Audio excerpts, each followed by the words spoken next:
जी नमस्कार। मैं नंदलाल भारती आपका हार्दिक अभिनंदन स्वागत करता हूँ। भाई बहनों, आज मैं आपके सामने कहानी गुस्ताखी माफ लेकर हाजिर हूँ। यह कहानी भयपन को समर्पित है, बंधुत्व भाव को समर्पित है। यह कहानी सच्चाई,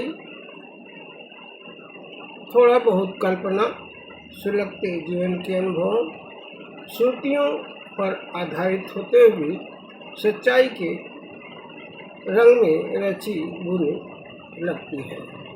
तो आइए सुनते हैं कहानी गुस्ताखी माफ। भाई बहनों, कहानी की शुरुआत करते हैं। गुस्ताखी माफ। प्रवीण भाई सीनियर सिटीजन हो, पारिवारिक रिश्तों की मजबूती के लिए कोई कहानी सुना सकते हो तो सुनाओ।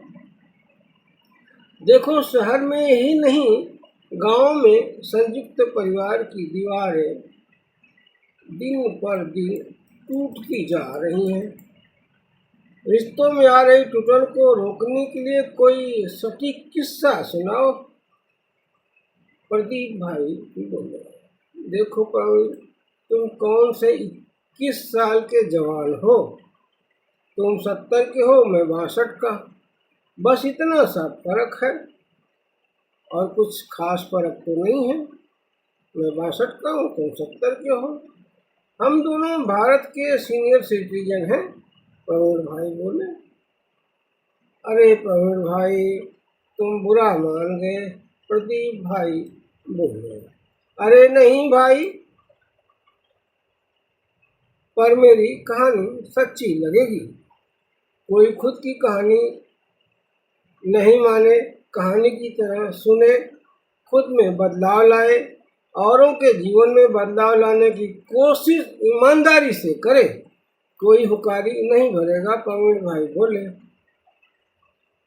प्रदीप बोले, मंजूर है भाई, मंजूर है।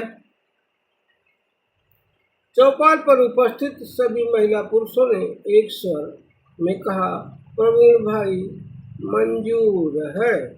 जल्दी शुरू करो और देर नहीं। अब बीच में जो बोलेगा उसे पेनाल्टी देना होगा। सुनो, यह कहानी दो भाइयों की कहानी है। इस कहानी का शीर्षक गुस्ताखी माफ। प्रवीण भाई बोले। इतने में प्रदीप भाई झट से पूछ लिए, ऐसी गुस्ताखी माफ है ना भाई? तभी तो कहानी कहने जा रहा हूँ, गुस्ताखी माफ। गुस्ताखी माफ एक पत्र है जो करमदेव बड़ा भाई है, छोटे भाई भरमदेव को लिखता है। यही है गुस्ताखी माफ। प्रवीण भाई, नाश्ता आपकी तरफ से है, याद रखिएगा। अब टोका टाकी करने पर डिनर की पेनाल्टी लगेगी, याद रखिएगा सभी लोग। अब और नहीं टोका टाकी होनी चाहिए। भाई सुनो कहानी। दो भाइयों की कहानी है। बड़ा भाई करमदेव नौकरी पेशा था, दूसरा भाई भरमदेव कहने को डॉक्टर था। अब बीच में बोलना मना है, बोलने वाले को पेनाल्टी लगेगी, याद रखिएगा ना। प्रवीण भाई बोले। मंजूर है, कहानी तो सुनाओ प्रदीप भाई। प्रदीप भाई बोले, कहानी तो सुनाओ, पेनल्टी भी सुन लो। प्रवीण बोले, रात्रि भोज की शर्त मंजूर करने के तैयार रहना। बोलने वाले को रात्रि भोज डिनर की पेनल्टी देनी होगी। कहानी सुनाओ। प्रदीप भाई बोले। भाई प्रदीप, आपका हुक्म मुझे मंजूर है। सुनो भाई बहनों, दो भाई की कहानी गुस्ताखी माफ। यह कहानी भाई के नाम पत्र है। प्रवीण भाई बोले। कहानी गुस्ताखी माफ लंबे संघर्ष एवं लंबी बेरोजगारी के कष्टप्रद जीवन के बाद करमदेव को एक कंपनी में नौकरी लग गई थी।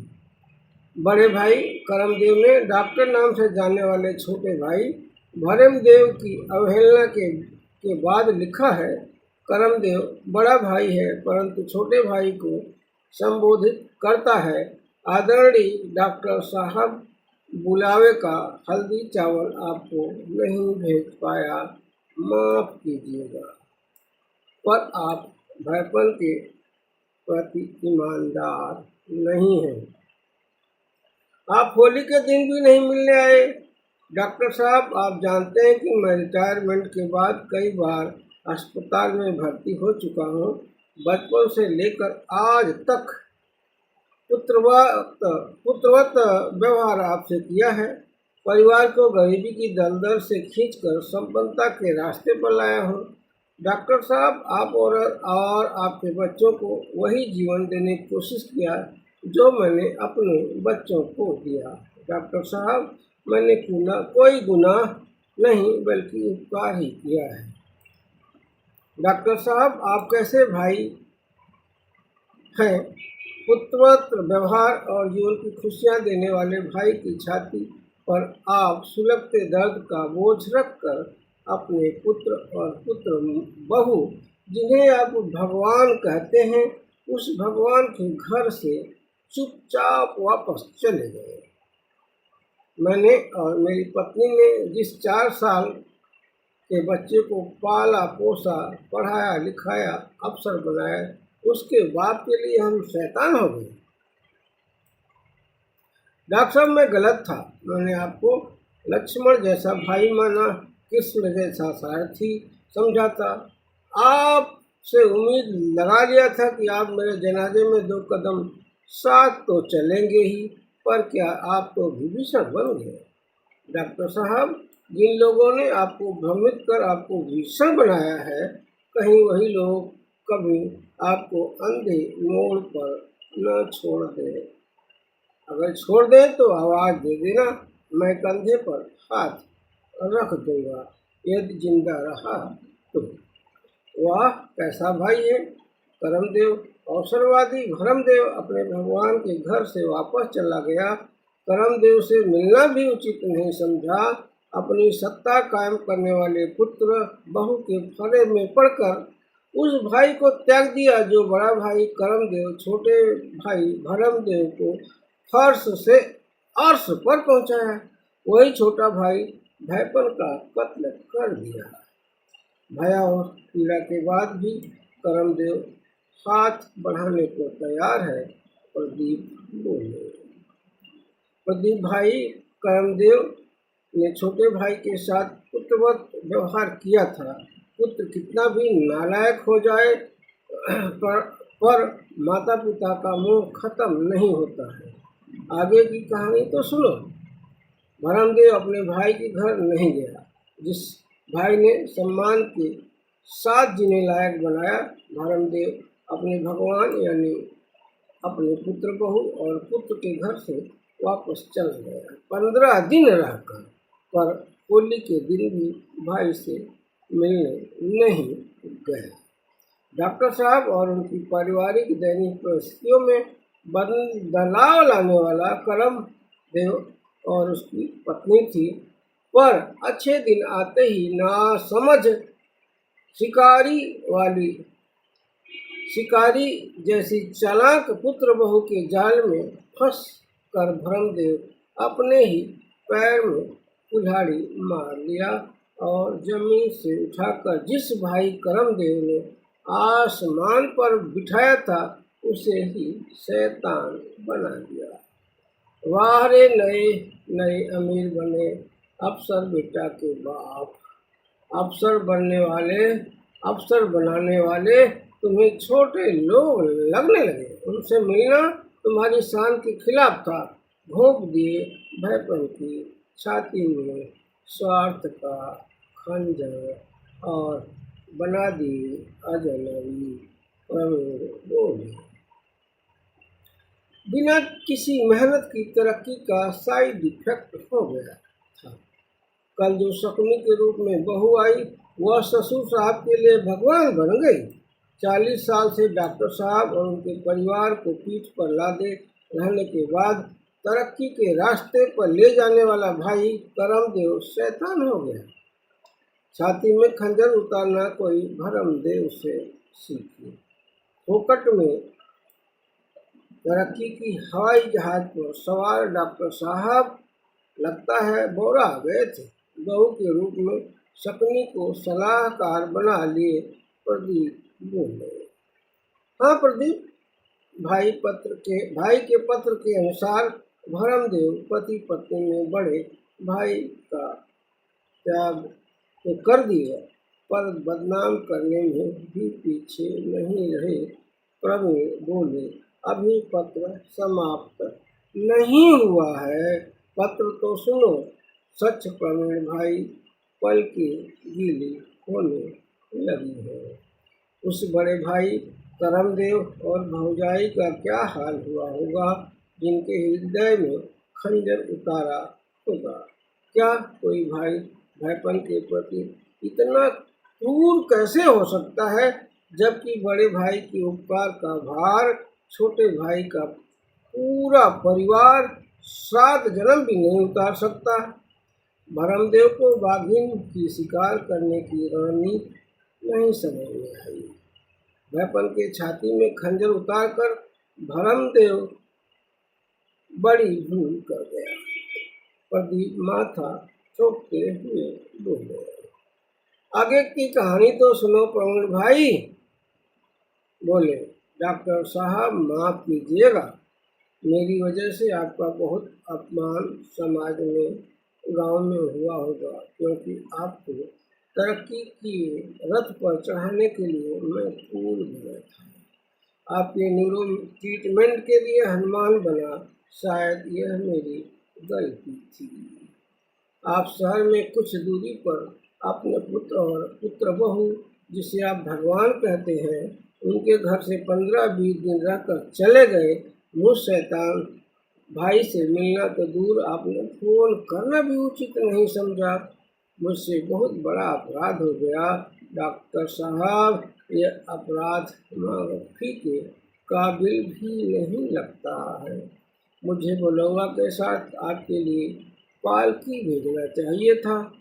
आपको आपके भगवान के घर से मुझ शैतान के घर तक लाने के लिए क्षमा करें। भाग्य विधाता, गुस्ताखी के लिए माफ करें डॉक्टर साहब। कैसी गुस्ताखी, कैसी माफी? भरमदेव कसूरवार पर क्षमा करमदेव ने मांगा, प्रदीप पूछे। प्रवीण भाई बोले, प्रदीप भाई यही बड़े लोगों का बड़प्पन है। नाश्ता आपकी तरफ से है, कहानी सुनो। प्रवीण भाई कहानी को बढ़ाते हुए बोले, सुनो, नौकरी पेशा भाई ने पत्र में लिखा था, डॉक्टर साहब जैसा आप जानते ही हैं, मैं विगत 40-45 साल से आज तक आप और आपके परिवार को पीठ पर लादे रहा। आपका ही नहीं, आपके बच्चों का पालन पोषण, शिक्षा दीक्षा, दर्द दवा, सुख दुख, देख रेख और प्रगति के लिए संघर्षरत रहा, जिसका परिणाम दुनिया के सामने है। इस प्रगति में आपका कोई योगदान नहीं है। सोचना फुर्सत मिले, बच्चे पैदा करने के अलावा आपने क्या किया है? आपने बच्चों को भी कभी अपनी कमाई का एक वस्त्र भी दिया है? सोचिएगा इत्मीनान से समय मिले तो। मुझे बदनाम क्यों कर रहे हैं डॉक्टर साहब? बदनाम करमदेव क्यों? प्रदीप पूछे। प्रवीण बोले, प्रदीप भाई, महाभारत पूरी होने वाली है, आप पूछ रहे हो द्रौपदी की साड़ी किसने खींचा? सवाल का जवाब पहले ही मिल चुका है, ध्यान से सुनो, बहुत टोका-टाकी हो गई। याद रखो प्रदीप भाई, डिनर का इंतजाम बाकी है। आगे की कहानी तो सुनो बड़े साहब। पत्र में आगे लिखे थे, डॉक्टर साहब आपको मुफ्त में मिली तरक्की इतना बड़ा घमंड, आपको मुफ्त में मिली तरक्की का इतना बड़ा घमंड, आपने मेरे त्याग ही नहीं भयपन को भी अपमानित किया है। प्रदीप भाई बोले, मुफ्त में मिली तरक्की तो समझ में आ गई, द्रौपदी द्रौपदी की साड़ी कहाँ से आ गई? अरे भाई, कहानी सुन रहे हो तो कहानी पर ध्यान दो, प्रवीण भाई बोले। प्रदीप भाई बोले, कहानी सुनाओ भाई। प्रवीण भाई बोले, करमदेव ने पत्र में आगे लिखा था, डॉक्टर साहब आप नए नए रिश्तेदारों के सामने भी मुझे नहीं छोड़े, नए रिश्तेदारों से भी कह दिए कि अरे उनकी तो छोड़ो, वे वैसे ही हैं। आपको मैं पीठ पर बिठा कर तरक्की के रथ पर चढ़ाया, तरक्की के रथ पर आपके चढ़ते ही आपकी नज़रों में गिर गया। ऐसा कौन सा गुनाह मुझसे हो गया डॉक्टर साहब? बेटी के ब्याह में मैंने अपनी जिंदगी दांव पर लगा दिया, तन मन धन से सहभागी रहा, पर वहाँ भी मुझे अपमानित किया गया और प्रचारित किया गया कि मैंने एक पैसा नहीं दिया। ऐसा ही अपमान बेटा की शादी में हुआ था और कहा गया कि दहेज नहीं मिलता तो बेटवा का ब्याह नहीं होता। मेरे त्याग को लतिया दिया गया। अब कोई बात तक करने को राजी नहीं, जैसे मैं कोई बड़ा गुनहगार हो गया हूँ। डॉक्टर साहब याद कीजिएगा, बीते पिछले 40 सालों के वो दिन। मुझे मालूम है मैं कंपनी की नौकरी से रिटायर हूँ, 62 साल के ऊपर का हो गया हूँ, मुझे पेंशन नहीं मिलती है, कई बीमारियों की चपेट में हूँ। इसके बाद भी मुझे न तो आप और न ही आपके भगवान बेटा बहू के सहारे की जरूरत पड़ेगी, क्योंकि माता पिता की दुआएं मेरे साथ हैं और खुद पर विश्वास ही नहीं, अपनों पर पूरा विश्वास भी है। यही मेरी ताकत है। प्रदीप बीच में बोले, डॉक्टर साहब को लगा होगा कि कहीं उनके बेटवा का बड़े भाई करमदेव आश्रित न बन जाएं। प्रदीप भाई की बात को नज़रअंदाज करते हुए प्रवीण भाई कहानी में विराम न लेते हुए कहानी सुनाए जा रहे थे। प्रवीण भाई बोले, भाई पत्र में लिखा था, डॉक्टर साहब आपकी तरक्की और आपके भगवान बेटा बहू आपको बहुत बहुत मुबारक। आपकी तरक्की के लिए मैंने अपने बच्चों के हक में कटौती किया, अपने सुख का त्याग किया है। आपके बेटवा और आपकी तरक्की में आपका कोई योगदान नहीं है। तरक्की आपको खैरात में मिली है, इसलिए लॉटरी की रकम की तरह अपच हो रही है। डॉक्टर साहब खुद पर काबू रखें। डॉक्टर साहब गुस्ताखी माफ़ करिएगा, पर याद रखिएगा, जिस तरह सातिर ने षड्यंत्र रचकर मुझे शिकार बनाकर अलग कर दिया है, कहीं आप मत शिकार हो जाना, नहीं तो बुढ़ौती खराब हो जाएगी। कहीं मेरी कभी जीवन में कभी मेरी याद आए तो आ जाना, गले लगा लेना। डॉक्टर खुश रहिए, तरक्की का मजा लीजिए। आपकी तरक्की आपको मुबारक मुबारक, बहुत बहुत मुबारक। मुझे मेरे संघर्ष से खड़ा कद और खुद पर विश्वास मुबारक। वाह, क्या शानदार प्रेरणादायी बात बड़े भाई ने लिख दिया।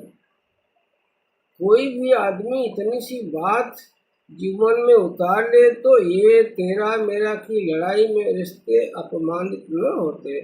प्रदीप भाई बोले। प्रदीप भाई प्रदीप भाई आपकी टोका टाकी बढ़ती जा रही है, उसी हिसाब से पेनाल्टी भी बढ़ रही है। प्रवीण भाई बोले, सुनो बड़े भाई छोटे अवसरवादी भाई को समझाते हुए क्या लिखते हैं। महोदय याद रखिए, जिस घर में और जिस जमीन पर आप और आपके लोग उपभोग करते हैं, जिस खेत का अन्न आप और आपके लोग खा रहे हैं, उसके लिए मैंने बड़ा त्याग किया है। माँ बाप के साथ आँख खुली भी नहीं थी कि तब से ही शारीरिक परिश्रम किया, भविष्य निर्माण का पैसा लगाया, नहर पर माटी फेंक कर पैसा कमाया, माँ बाप के साथ मेहनत मजदूर किया, पढ़ाई किया, लाखों कष्ट के बाद सफल हुआ। आप और आपके परिवार के लिए पुल भी बना, पर मुझे क्या मिला? सुलभता। यही ना डॉक्टर साहब, आपके इंतजार में था। आपकी इंतजार मुझे थी कि आप अपने भगवान के घर से 1-2 दिन के बाद मेरे पास आएंगे तो शहर के जिस बड़े अस्पताल के विशेषज्ञ से मेरा इलाज चल रहा है, उन्हीं डॉक्टर का अपॉइंटमेंट लेकर आपको दिखा देंगे। पर आप तो बुलवा ना देने का गुनाहगार बनाकर वापस चले गए। खैर, अब तो आपके पास आपके खुद के भगवान हैं, बेटा बहू है, हम लोगों की आपको क्या ज़रूरत डॉक्टर साहब? इसलिए आप बिना किसी सूचना के शहर आए, चुपके से अपने भगवान से मिलकर चले भी गए। प्रवीण भाई आगे कहानी कहते बीच में ही फिर प्रदीप भाई बोले, भाई हो तो ऐसा इसलिए कहा गया है, बड़े भाई भाभी माँ बाप के बराबर होते हैं। याद रखो प्रदीप भाई, डिनर की व्यवस्था अभी बाकी है। आप कहो तो कहानी सुनाओ, नहीं तो खत्म कर दूं। प्रवीण भाई पूछे, अरे अधूरी नहीं भाई, पूरी कहानी तो सुनाओ। डिनर की पेनाल्टी लगा सकते हो। प्रदीप बोले, ओके प्रदीप भाई, कहानी सुनो। अपने बच्चों के हकों में कटौती और खुद के सुखों को भुलाकर छोटे भाई और उसके परिवार की नसीब संवारने वाला परंतु आहत बड़ा भाई छोटे भाई को लिखा, डॉक्टर साहब, आप और आपके लोग सब कुछ भुला चुके हैं, बस आपको याद है वर्तमान में आपके भगवान यानी बेटा बहू। हम इतने बुरे थे तो डॉक्टर साहब आप हमें 40-45 साल पहले ही क्यों नहीं त्याग दिए? आज की तरह ऐसा कर देते तो मेरी आंखें न झलती और न मेरा श्रम और न मेरी मेहनत की कमाई की तौहीन होती। डॉक्टर साहब, आपकी अवसरवादिता को देखकर माँ बाप की आत्मा भी कलप रही होगी। परमात्मा आपको सद्बुद्धि दे। मैं तो आपके लिए दुआ ही कर सकता हूँ और करता रहूँगा। क्या है भाई, छोटे भाई की इतना बड़ा त्याग, बदले में मिला अपमान तिरस्कार, ये तो गलत किया डॉक्टर ने। प्रदीप बोले, बाकी लोग पेनाल्टी की डर से मुंह में दही जमाए बैठे रहे, कहानी सुनते रहे। सुनिए, पत्र में आगे लिखा था, परम आदरणीय डॉक्टर साहब, आप भयपन और त्याग का चीर हरण कर खुश तो बहुत होंगे। आदरणीय, आप भयपन और त्याग को भुलाकर पट्टीदार बना दिए हैं। आशा है आप पट्टीदार के अर्थ को समझकर पट्टीदार के साथ ईमानदारी बरतेंगे। मेरी पत्नी जो आपको पुत्रवत प्यार की, आपको आपकी पढ़ाई के लिए अपने गहने तक बेच दी, आपके न्यूरो की बीमारी की खबर से हम लोग कितना रोते थे। 5-7 साल शहर में इलाज करवाए, भगवान की बड़ी कृपा है आप स्वस्थ हैं, हम लोगों के लिए सुकून की बात है। आपकी पत्नी का ऑपरेशन करवाए पर 40-45 साल की अपनी तपस्या भंग हो गई। डॉक्टर साहब, आपने सबने भुला दिया। डॉक्टर साहब, इसका मलाल तो आजीवन रहेगा।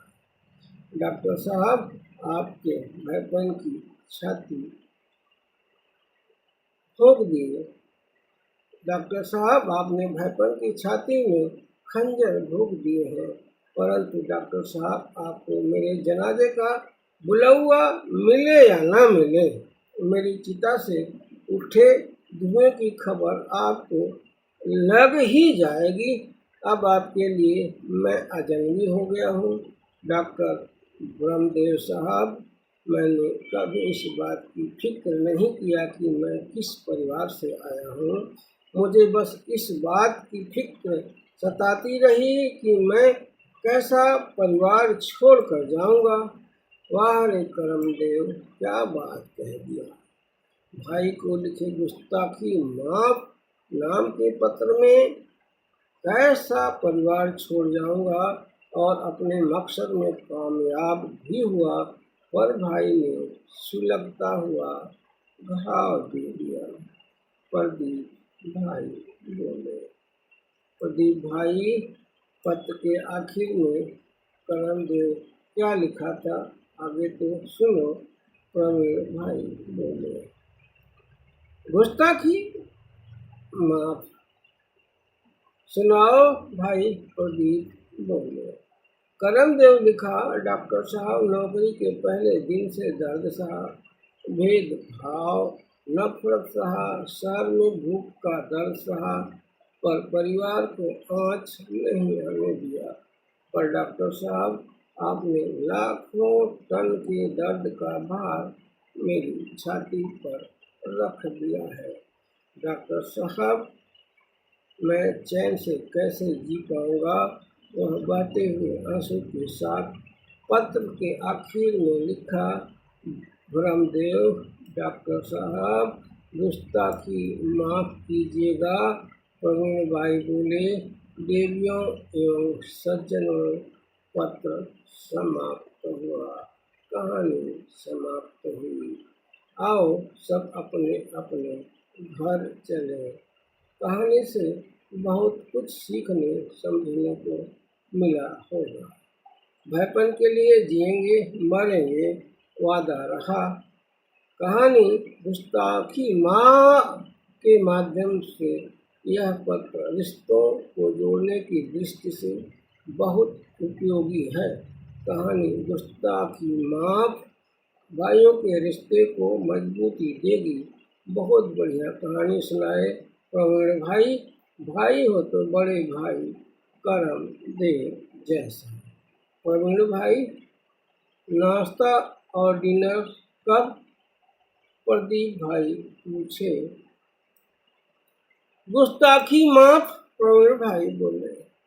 भाई से रिश्ता कभी नहीं तोड़ेंगे, भाई का साथ कभी नहीं छोड़ेंगे। भाईपन में जिएंगे, भाईपन में मरेंगे वादा करते हैं। हंसते मुस्कुराते सब अपने अपने घरों की ओर चल पड़े। भाई बहनों, कहानी समाप्त होती है। भाई बहनों, यह कहानी आपको कैसी लगी, कृपया अपने सुझावों से अवगत कराएं। भाई बहनों, मेरी रचनाएँ आपको अच्छी लगती हैं तो मेरे चैनल @नंदलाल भारती 5454 को अवश्य फॉलो और शेयर करें। भाई बहनों, फिर किसी नई कविता कहानी के साथ हाजिर होऊंगा। तब तक के लिए आपका बहुत बहुत धन्यवाद। आप अपना ध्यान रखिएगा। फिर मिलते हैं नई कहानी, नए किस्से, नई कविता, नई लखपता के साथ। आपका पुनः धन्यवाद।